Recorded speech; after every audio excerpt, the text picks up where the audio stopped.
Hi everyone, fellow time travellers. Always lovely to know you're there for this trip through time and space together. This week's episode is about, well, call him the big man, certainly of English history. Most written about, most famous king England has ever produced. Big reputation, big body, big love life, big appetite for all things, and big reputation. But before we get started on Henry VIII, let me tell you about supporting this series. Please go to patreon.com, look for me by name, part with some cash, and join the family. In return, you get early access to my content and exclusive weekly access to a question and answer session wherein nothing is off the table. You'll find the details where you find the details. Right now, it's time to strap into the time machine as we set off on another trip in the love letter to the world. Cue the music.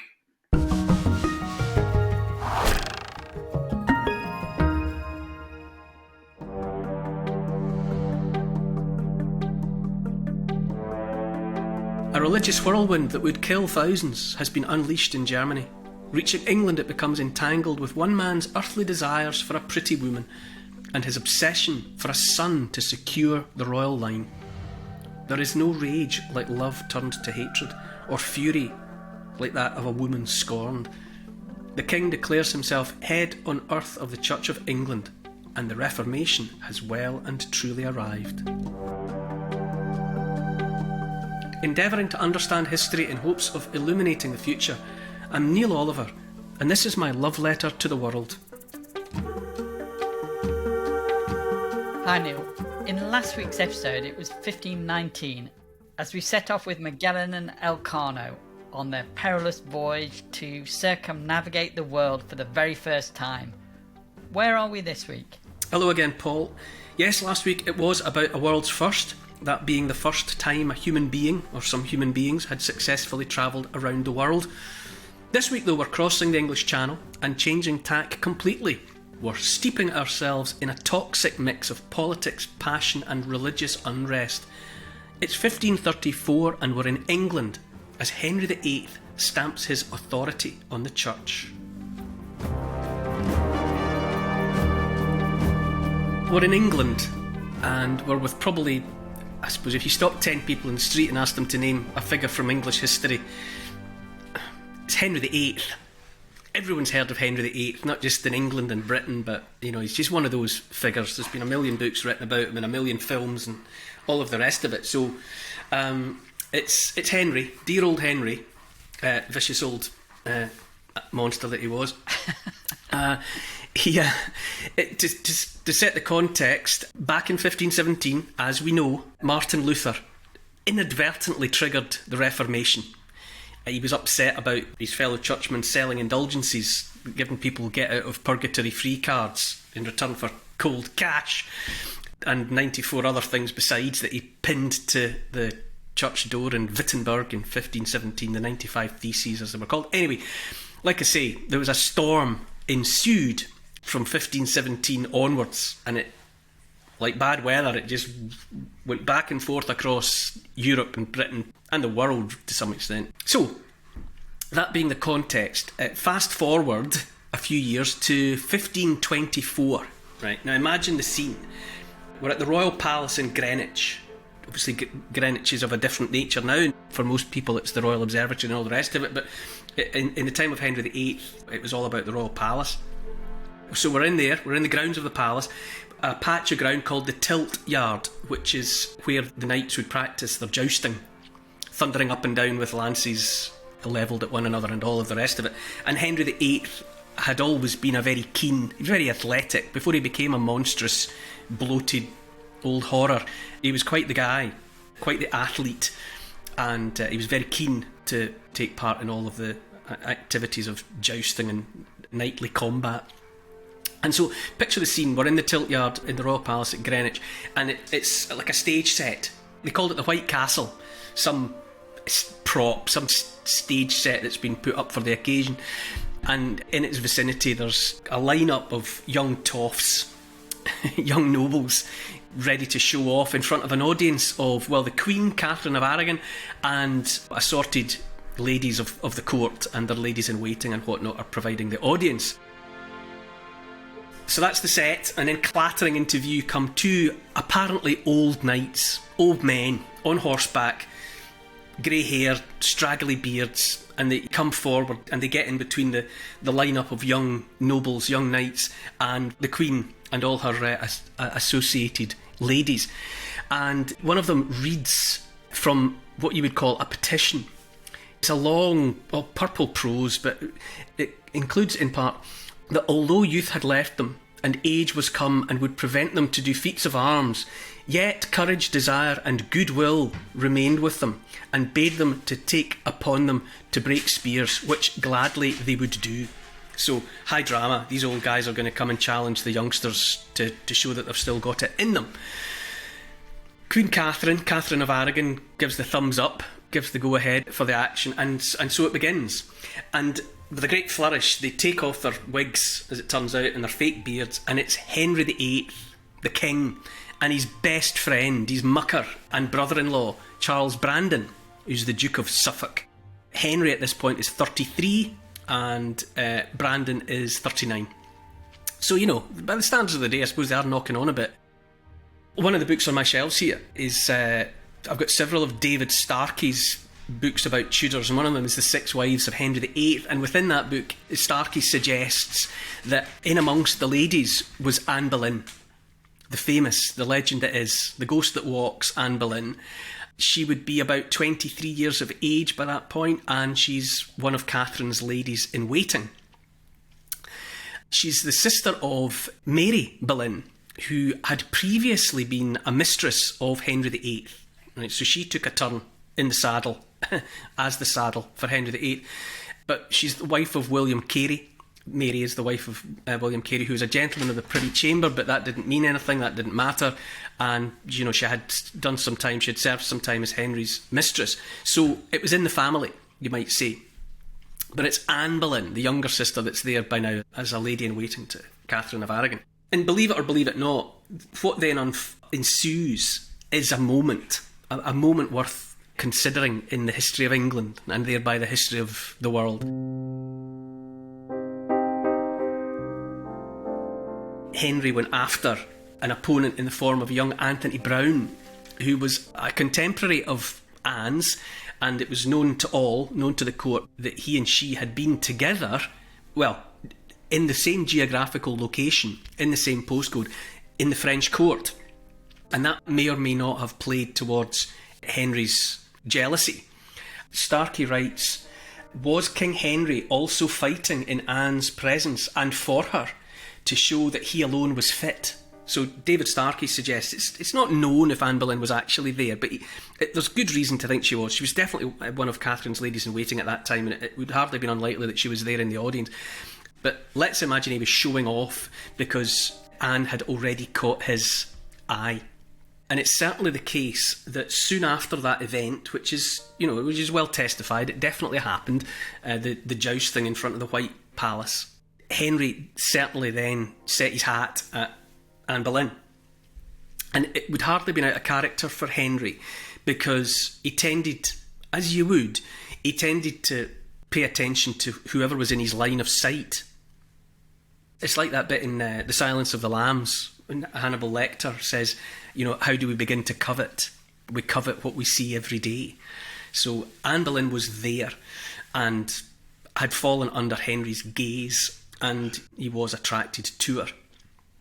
And by that point, Henry's marriage to Catherine of Aragon had effectively run its course. She was not a blushing bride when she came to Henry. She had been married, first of all, to Henry's elder brother, Arthur. Henry was never meant to be king. He was the spare. His elder brother, Arthur, was king. And at 15, was married to Catherine of Aragon for all of 5 months, when he died of what they called in those days the sweating sickness. Sweating sickness remains mysterious to this day. It may be one of those illnesses that has come and gone. Historically, there have been illnesses and viruses and whatever that came and went, and sweating sickness may well be something that simply doesn't exist anymore. Any event, after 5 months of marriage, as a 15-year-old to Catherine of Aragon, he was harvested by the sweating sickness.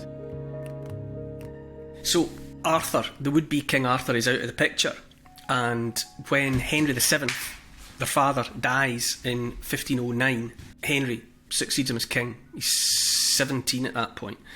And shortly thereafter pledges to bring poor old Catherine of Aragon back out of retirement. And he marries her, and she becomes his queen. It's almost impossible to imagine how much pressure was on Henry VIII to provide a son and heir. The Tudor line was new.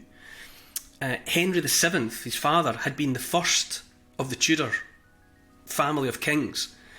And so with Henry VII gone, obviously Arthur is gone, it's now all on young Henry VIII's shoulders. And apart from anything else, he has to provide a son to continue the line. And it's impossible really for us to imagine the kind of pressure that he was under, the sense of obligation and responsibility that he felt, to deliver the necessary boy child. And so he and Catherine embark on the attempt. There's a stillborn girl in 1510. Then in 1511 there's a boy, and he is Henry, Duke of Cornwall, but he lives for just a couple of months. He dies. Who knows, just doesn't thrive, dies. Then there's another stillborn son in 1513. Then again in 1515, another stillborn boy. Subsequent to that, Catherine is delivered of Mary. And of course Mary will eventually be queen in her own right. But Henry's desperation for a son continues unabated. And I often wonder, though, the kind of toll that all of that took on Henry and Catherine as human beings. Obviously they're king and queen, and they're cut from a different bolt than the likes of you and me, but nonetheless, at base, they are two human beings. And and to have and lose all of these babies, all of these stillbirths, what kind of harrowing emotional toll did that take on, not just on Catherine as the mother, but on Henry as well? That's a lot of grief. I suppose it's too easy, it's lazy really to look back on iconic figures like Henry VIII and just not really see them as real people. But what was that like to live through? In any event, by 1527, he's really looking for a divorce, and he's got Anne Boleyn in the background in mind as the successor.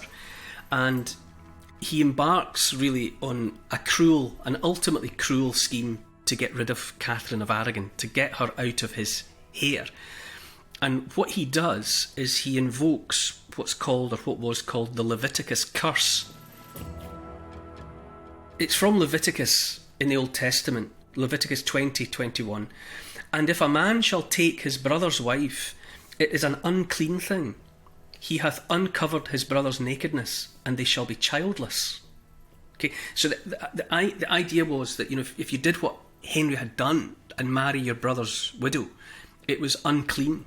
Now, it certainly hadn't bothered him to begin with, and there's plenty of evidence for genuine love, certainly affection between Henry and Catherine. But by 1527, when he's under increasing pressure and it becomes increasingly unlikely that he's going to have a son with Catherine, he takes the step of just deciding to put her to one side. And so he's looking for justification for divorce, which within the Catholic Church was, and you might say still is, it's a difficult trick to pull off. But he goes to the Pope with this idea that because of the Leviticus curse, that he should never have been married to Catherine in the first place. And he's obviously saying that because he has breached the Leviticus curse, that his punishment is to have no son, or no living son. So Henry calls this long campaign to get official approval to get divorced his great matter. He needs and wants papal approval for the divorce, but he can't get it. The Pope at the time is Clement VII, and he says no, it's just not happening. So it drags on for years.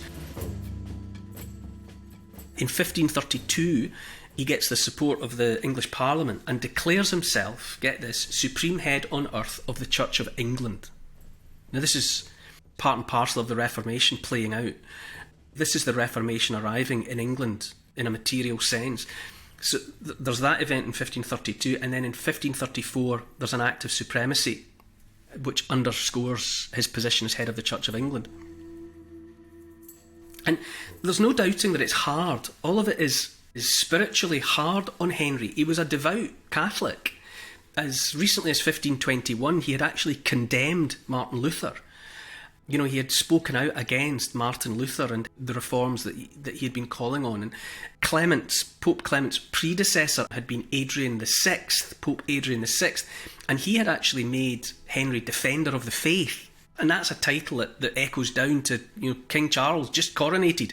You know, Defender of the Faith was a product of Henry's then staunch defence of the Catholic Church in the face of what Martin Luther was saying. So it would have been very, very difficult for him to break with the Church in that way, because it would appear that he did have a profound sense of his responsibility to God and to the Church. And to the end of his days, Henry believed that his Church of England was the Catholic Church in all but name.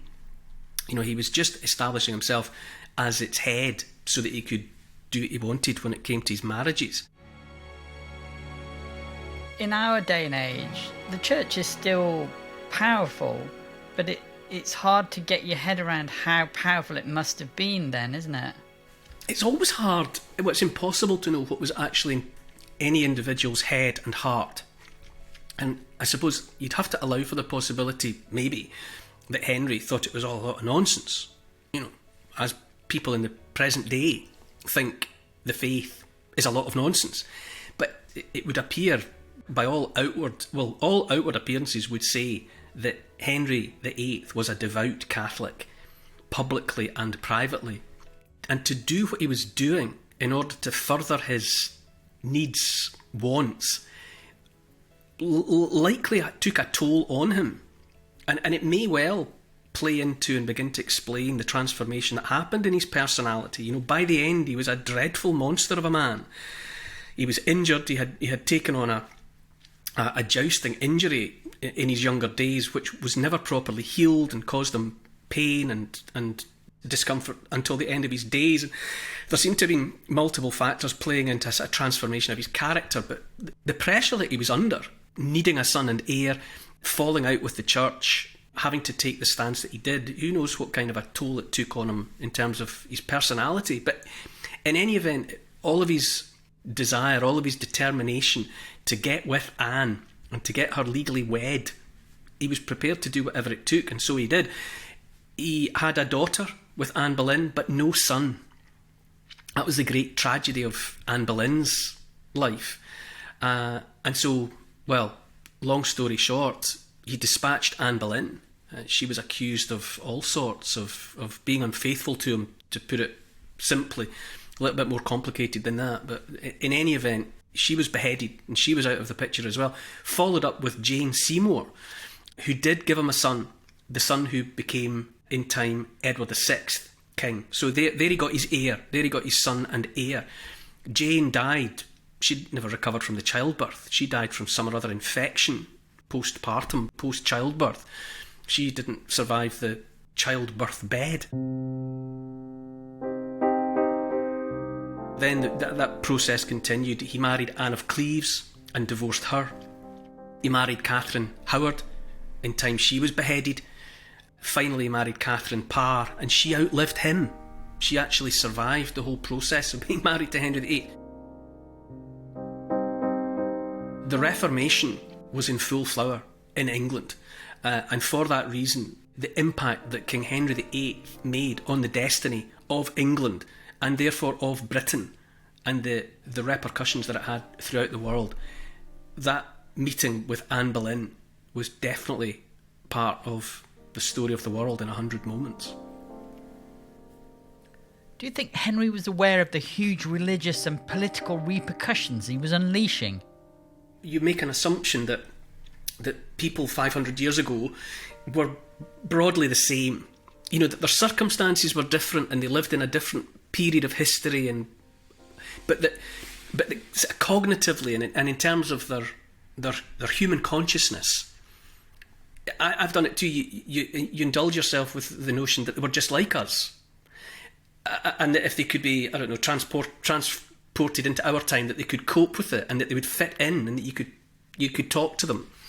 But more and more, really, I entertain the possibility that 500 years ago, let's say, before you get to much further into the past, maybe human consciousness was different. Maybe human consciousness has evolved along with everything else.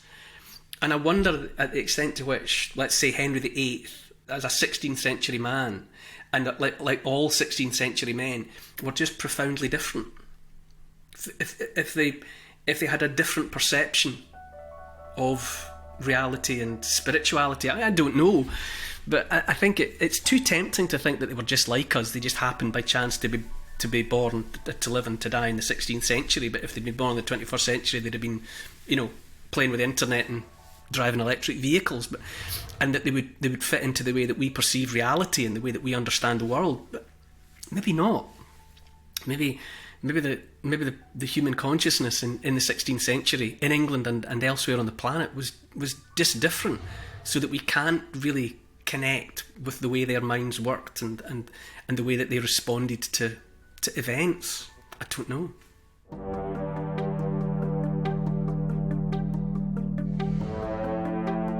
1,000 war elephants, armoured and magnificent, 100,000 warriors, well trained and fierce, determined to crush the puny new kid on the block who's come calling with an army, a mere 10,000 strong.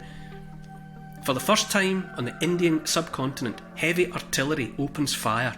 The effect is dramatic and cataclysmic, and a cornerstone of the Islamic Mughal Empire is laid.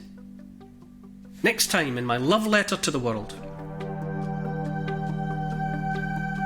To help support this podcast and to get access to new and exclusive history and comment vodcasts every week, sign up to my Neil Oliver Patreon site. I'd love to see you there. Check out the Instagram account called Neil Oliver Love Letter. My YouTube channel is simply called The Neil Oliver Channel. And to help build this podcast, tell your friends about it and get them listening, and write a review maybe to convince the online crowd to join us. For further reading about these moments in time, you could try my book. It's called The Story of the World in 100 Moments, and it's published by Transworld. Neil Oliver's Love Letter to the World is produced by Paul Ratcliffe and Neil Oliver for Catnip Inc. Music is composed by Milo McKinnon. Social media and YouTube producer is Oscar, CFR. Additional research is by Evie, Lucian, Archie and Teddy. Finance is by Catherine and Trudy. Post-production is by Althorpe Studios, and the graphics are by Paul Plowman.